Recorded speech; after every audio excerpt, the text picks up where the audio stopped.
A paz do Senhor, minhas irmãos. Quero louvar a Deus pela sua vida, pela sua prontidão de servir o Senhor, né? Nesta visão que Deus está dando, tem dado para nós, para a Igreja do Senhor. Estamos, né, adentrando nossa terceira semana, né? Estamos avançando na nossa campanha de fé, né? E, e o grupo, com o passar dos dias, ele vai estar mais estável, mais equilibrado, vai ter mais liberdade. E se porventura, né, no meio dessas nossas reuniões, chegar mais alguém, eles são bem-vindos também, tá? Não vamos colocar empecilho para que as pessoas sejam abençoadas. E é até bom que você convide pessoas, né? Eu peça para convidar mais pessoas para que possa fazer parte dessa igreja em casa. É casa de paz, né? É, mas nós temos que enfatizar, né? A fidelidade no compromisso, né? De estarmos na reunião, né? Toda semana, né? Tá? E que nós orarmos em casa todos os dias, né? Eles orar em casa todos os dias, pois Deus tem compromisso com quem tem compromisso com Deus, né? Essa é a ideia que nós devemos trabalhar, né? Ou sempre ser trabalhada, né, na nossa mente e na mente daqueles que na casa que se abre para que nós possamos ministrar, tá? É, vamos sempre procurar fazer as nossas reuniões empolgante, descontraída, né? Estudando sempre antes a administração para ter segurança em transmitir a palavra. Não permita que a reunião ultrapasse o limite. Por isso, né, pode se tornar um problema, né, a frequência de alguns, tá? Se nós começarmos a ultrapassar os nossos limites, né? Nós queremos e precisamos ver milagres acontecer. Por isso é importante que eu e você, né, e o nosso companheiro de dupla, né, seja intrépido, seja ousado, ore com as pessoas e as estimule a crer, né, por mais difícil que seja a situação que essa igreja em casa esteja passando, que esse anfitrião da igreja em casa esteja passando. E hoje nós vamos falar sobre a benção da restituição, que está em São João, capítulo 11, do versículo 1 ao versículo 6, do versículo 17, né, ao 44. Né? Essa ministração que você vai fazer. Tá? É, então, tenha essa liberdade de fazer desta forma. Muitas das vezes, né, esse texto, né, nos mostra que muitas das vezes as perdas podem atingir as nossas casas, trazendo tristeza e desespero, angústia, né? E são situações que às vezes fogem do nosso controle e nós não sabemos o que fazer. Só um milagre de Deus para restaurar esta situação, para restituir essa situação. É um casamento destruído, é um relacionamento quebrado entre pais e filho, é uma enfermidade na família, é uma falência financeira, é um desemprego, né? Tá? São exemplos muito comuns, né, de uma perda que pode afetar o nosso lar, pode afetar o nosso lar. E hoje nós vamos aprender sobre restituição através do que aconteceu na casa de uma família que sempre recebia Jesus na cidade de Betânia. Na cidade de Betânia. Veja bem, quando Lázaro morreu, as suas irmãs Marta e Maria pensaram que aquela situação era uma situação perdida, não tinha mais jeito.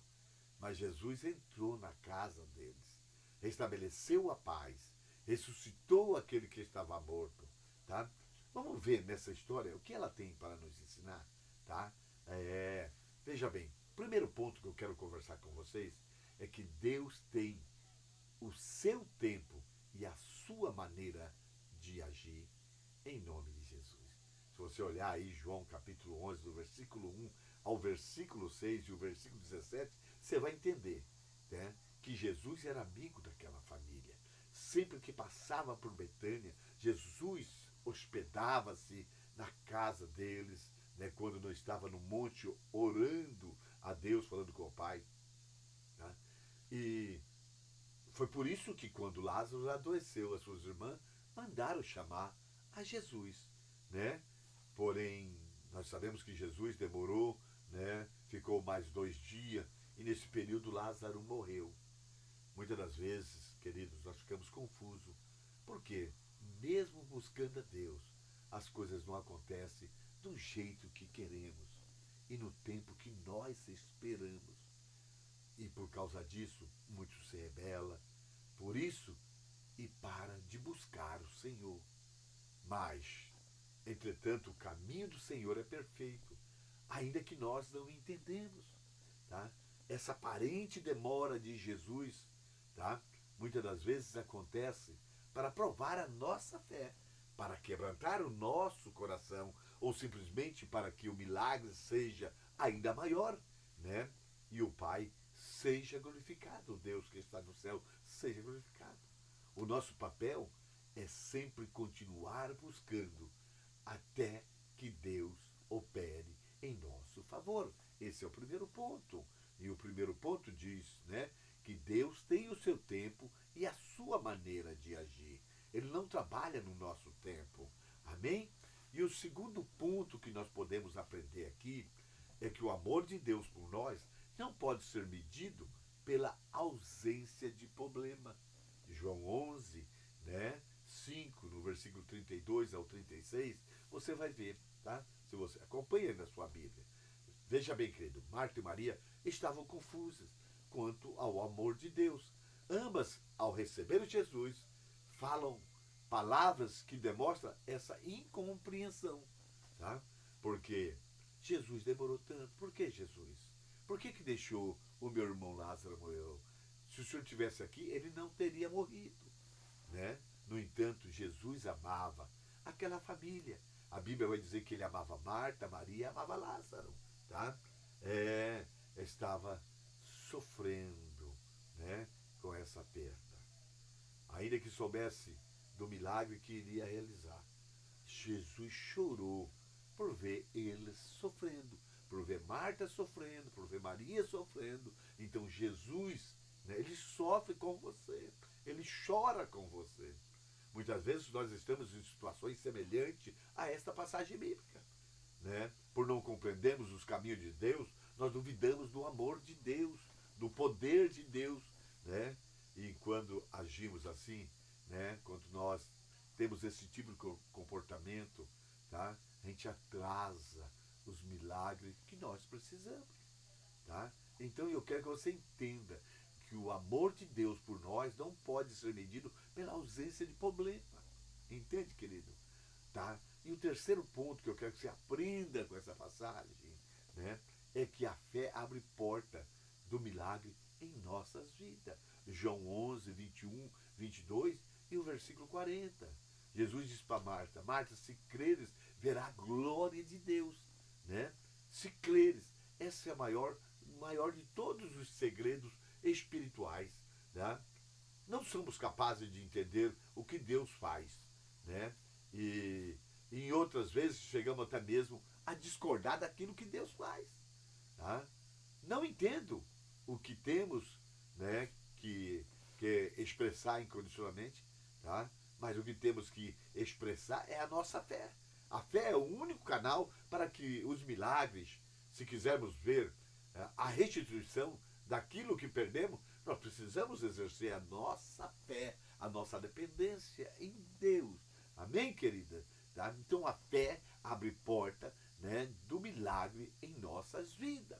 E o quarto ponto que eu quero que você aprenda nessa passagem, que remover os empecilhos é uma necessidade para agir, o agir de Deus nas nossas vidas. João 11, 38 ao 44.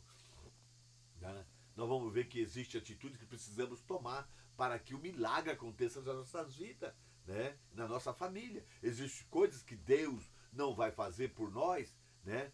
E que são empecilho para o agir de Deus nas nossas vidas. Jesus mandou que Marta tirasse a pedra que fechava a sepultura de Lázaro, né?